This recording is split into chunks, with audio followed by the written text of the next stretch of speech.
இது ஒரு பயணம் அல்ல, ஒரு அழைப்பு. சில பயணங்கள் நாமே தேர்வு செய்வதில்லை, அவை நம்மைத்தான் அழைக்கின்றனர். முன்னோர்களின் அழைப்பு, கங்கை தேவியின் அழைப்பு, இறைவனின் அழைப்பு. இது ஒரு சுற்றுலா இல்லை, இது ஒரு தெய்வீக யாத்திரை. முன்னோர்கள் சாந்தி அடைந்தால் வாழ்க்கை தானாக சீராகும். கயாவில் பால்குனி நதிக்கரையில் பித்ரு தர்ப்பணம் புனித விதிகளுடன். பிணைப்புகளை விடுவித்து தலைமுறைகளுக்கு ஆசீர்வாதம். ஏனெனில் நன்றி ஒருபோதும் முடிவதில்லை. காசியில் காலமே நின்றுவிடும். கங்கை ஓடும் இடத்தில் மோட்சம் அருகில்தான். விஸ்வநாதரின் அருள், கங்கை ஆர்த்தியின் ஒளி, ஒவ்வொரு மூச்சிலும் விடுதலை.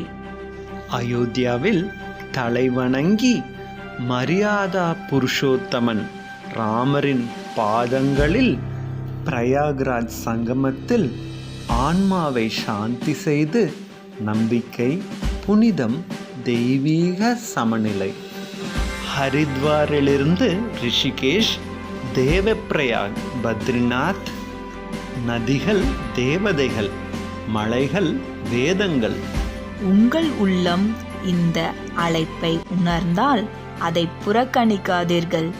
Mother earth travel and tourism உடன் இந்த புனித யாத்திரையில் இடங்கள் குறைவு, ஆனால் அருள்கள் அளவில்லா.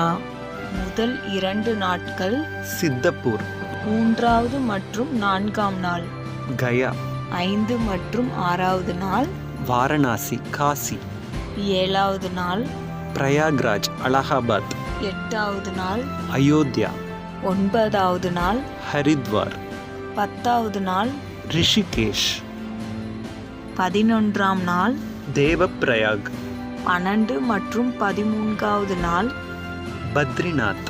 பித்ரு கர்மத்திலிருந்து விடுபட இந்த யாத்திரை ஒரு வரப்பிரசாதம்.